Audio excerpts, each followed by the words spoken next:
Sure. Well, let's start with the baseline. The only reason we're even talking about China as a significant power is because of globalization. It was the end of World War II settlement that removed the Europeans from the capacity of intervening in China. It was the end of World War II and the settlement with the Japanese that prevented the colonization of China. Japan was winning in China right up until the bombs fell on Nagasaki and Hiroshima. Uh, and then all of a sudden, the Chinese environment changed overnight. All the foreigners left, and the Chinese could fight their own internal civil war, which eventually the communists won. And then we got to a point 20 years later where the Soviets and the Chinese fought a near nuclear conflict over border disputes, entered Nixon and Kissinger, and the rest is history because we basically convinced the Chinese to switch sides. They joined the globalized system and in turn for turning their backs on the Soviets. And that is what set up the strategic environment for China's growth ever since.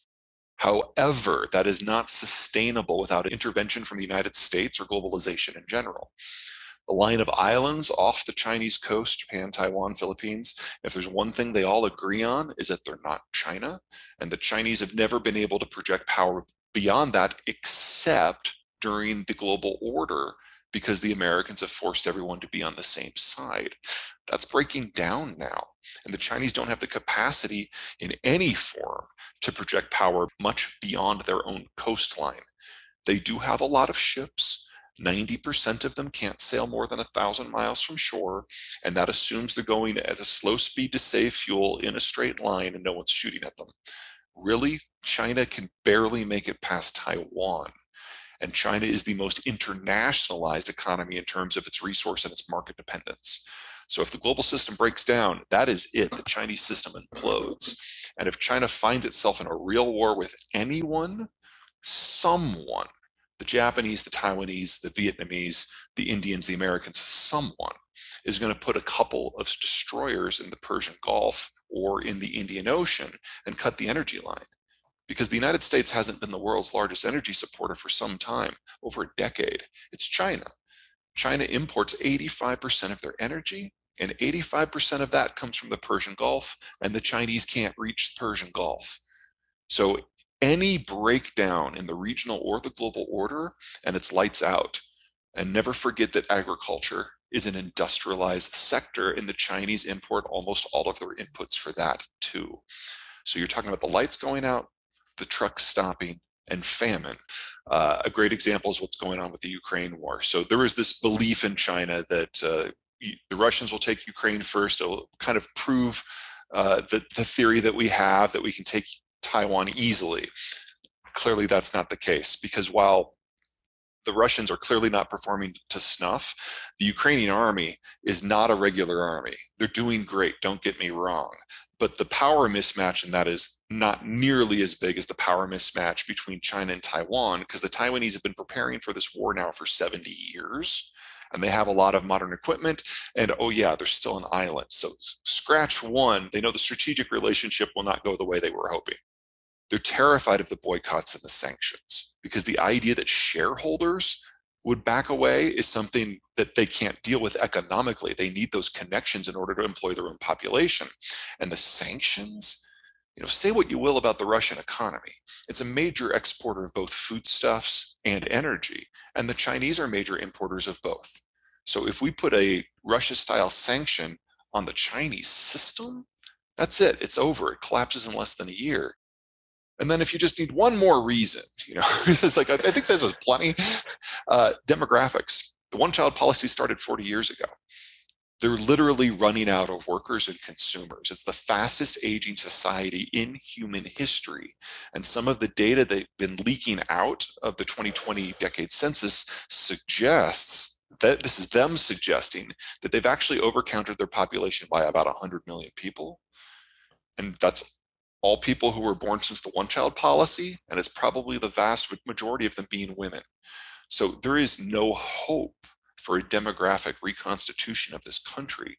We've always known for demographics it was going to collapse this century because they're aging so fast, there'll be less than half as many people in 2100 as there are now, assuming nothing goes wrong with anything else. And now with this new data from the census, we may have to speed that date up by 50 years So in my opinion, this decade was always going to be the decade where the Chinese system completely collapsed. We're losing our boogeyman. I think we'll get by. I mean, you change the rules of the game, and I'm going to change my mind. That's just how that works. Yeah. Nuclear and coal are feasible options for them for electricity. That is absolutely true. Their nuclear power plants are by far not the most efficient in the world, but they get the job done. And they have plenty of soft coal. My concern, because of the demographic stance, is far more basic, though. If you don't have enough people to consume, you don't have enough to fuel your economic system. And so the Chinese have always been dependent, far more than most, on imports for the raw commodities and then exports for the finished goods. You can't do that without a globalized system. So you're talking about the best case scenario here being a North Korea-like environment where the food goes away but the power stays on. It could be worse. Chinese history is replete with examples of it being worse. But what you just identified is probably the best case scenario for rubles. And the Chinese, no, it should be yuan, but it's not convertible. So we are going to have to fly those to you a pallet at a time. And we don't want any of them back ever. And the Indians were like, well, hey, rupees, let's use rupees. And so, it's only been 6 months and all of those plans have imploded and the US's dollar role in the global system has gone up.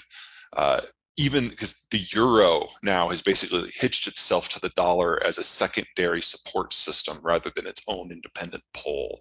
And the same with the Japanese. There's no alternative here. There's no other option.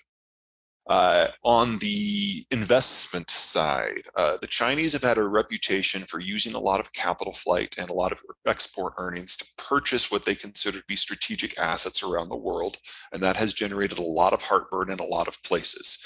Well, they now know that that's pointless because the Germans, who are, let's say not, how should I put this? Made some poor strategic decisions over the course of the last 30 years as regards to the Russians. They're already nationalizing Russian assets in Germany. The Germans, the ones who are the pacifists and the socialists.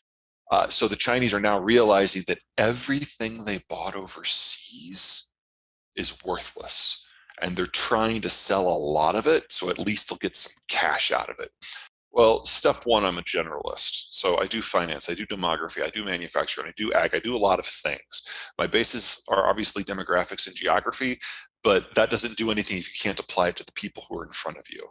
So we started out doing consulting and eventually turned into public speaking. I have a lot of fun on stage. I usually have a bourbon and a coffee, and it's a good time for everybody. Some of the joy's gone out of it in the last month because, we've got to start talking about the war. But if you can't make the information accessible and applicable, I would just be another consultant with a head in a book. I try to be more than that. And that means I have to learn the world from every client's point of view for each individual presentation or consulting event.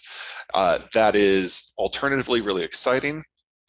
Based on the client, what they care about, it can be a little depressing. I don't always have good news. And so it's in the delivery in many cases so that you don't encourage people to find the nearest balcony to jump off of. Second, the books are my way of having a conversation with myself, so to speak. Every presentation I give is different. It's tailored for the audience. And since the book is a general audience, it's a combination of education and forecast and making people understand how we got to where we are. And the new book, particularly, The End of the World is Just the Beginning, does that from an economic point of view as well as a strategic one. So the first 3 books that I did are kind of in the Rise and Fall of Nations genre. And this new one is, here's what the world we're going to be living in for the next 30 years is going to look like. And hang on.